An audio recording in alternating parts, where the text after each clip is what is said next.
यहाँ पे क्या क्या फोकस में आ रहा है? पहले तो एक नॉन रिजल्ट निपटा देते हैं, उसके बाद रिजल्ट पे आ जाएंगे। ठीक है। मीशो को रेड ले रहा हूँ। मीशो में आज एक ब्लॉक डील पॉसिबल है। और देखिए इन सब स्टॉक्स में ना अब जैसे लॉक इन्स खत्म होंगे ये ब्लॉक डील्स होंगी। तो एलिवेशन कैपिटल है जो 1200 करोड़ के करीब बेचने की सोच रहा है।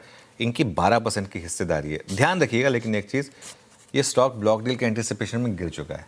फंडामेंटली काफ़ी स्ट्रांग कंपनी है। अगर ये डील विंडो में हो गई तो मैं रेड को ग्रीन कर दूंगा। ये मैं अभी अपफ्रंट कह रहा हूँ, कल को क्योंकि ब्लॉक डील हो गई, कोई कहे आप तो रेड लिया तो ग्रीन हो गया, डिपेंड करता है। अगर विंडो में हो गई, डिमांड अच्छी हुई, विंडो में हो गई तो ग्रीन, अगर विंडो में नहीं हुई, स्क्रीन पर हुई तो फिर यहाँ पर काफ़ी समय तक एक दिक्कत वाला मामला हो जाएगा। तो इसके लिए तब इसको हम फिर रेड में ही रखेंगे। लेकिन अभी के लिए क्योंकि बड़ी ब्लॉक डील है रेड ले रहे हैं, ठीक है, बाकी देखेंगे। अब आते हैं कुछ नंबर्स पर। सबसे पहले कोफोज को मैं ग्रीन ले रहा हूँ। हालांकि मतलब सच बताऊँ तो थोड़ा कंफ्यूज था मैं नंबर्स को देखकर। काफ़ी वन ऑफ्स हैं, एक्विजिशंस का इम्पैक्ट है, लेकिन मैनेजमेंट की कमेंट्री काफ़ी स्ट्रांग है। और जो इस बार की रैली हुई है ना आईटी की, जो पिछली बार आईटी में गिरा था तब हमने कोफोज पॉजिटिव लिया, तब कोफोज काफ़ी चला था। इस बार की जो आईटी की रैली हुई ना उसमें कोफोज चला ही नहीं है एक्चुअली।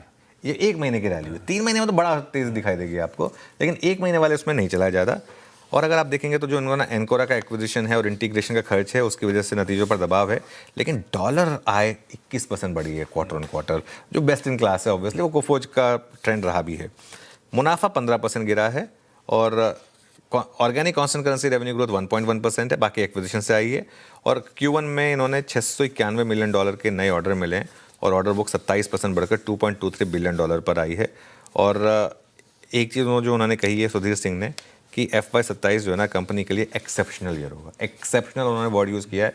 आज सुबह मैं उनका लिंक्डइन का पोस्ट पढ़ रहा था, उसमें उन्होंने बात की है कि एंकोरा का एक्विजिशन पूरा हुआ है, काफ़ी AI को यूज़ कर रहे हैं ये, और एक एक्सेप्शनल असाधारण साल FY27 इनके लिए बनने वाला है। आई थिंक स्ट्रीट उसको पॉजिटिवली लेगा मेरे ख्याल से। इसके अलावा टाटा ग्रुप के 2 स्टॉक्स हैं। टाटा पावर को ग्रीन ले रहा हूँ, टाटा केमिकल को रेड ले रहा हूँ। पहले टाटा पावर के नंबर्स अच्छे हैं और अगर आप देखेंगे तो कोल कारोबार, सोलर सेल, ये सब काफ़ी अच्छा है। स्टॉक कल काफ़ी चला है बस टुवर्ड्स द एंड, तो कुछ हद तक शायद थोड़ा सा एक प्रॉफिट बुकिंग का रिस्क रहेगा। लेकिन रेवेन्यू 5.6% बढ़ा है, मुनाफा 11% बढ़ा है और FY26 से बेहतर होगा FY27, ये भी कंपनी ने कहा है। और मुंद्रा प्लांट पर भी सप्लीमेंट्री PPE कर लिया मैनेजमेंट ने, जो इनके लिए एक बड़ा ट्रिगर होने वाला है, क्योंकि गुजरात से एक बार एग्रीमेंट हो जाए ना उसके बाद बाकी स्टेट्स अपने आप फॉलो करते हैं। राजस्थान, हरियाणा, पंजाब ये अगस्त में करने वाले हैं और सितंबर में महाराष्ट्र करने वाला है। तो ये इनके लिए पॉजिटिव है। 3 महीने में स्टॉक काफ़ी गिर चुका है, कल चला है जरूर, लेकिन मेरे ख्याल से थोड़ा सा इसमें रब ऑफ आना चाहिए पॉजिटिव साइड पर। टाटा केमिकल को मैं रेड ले रहा हूँ।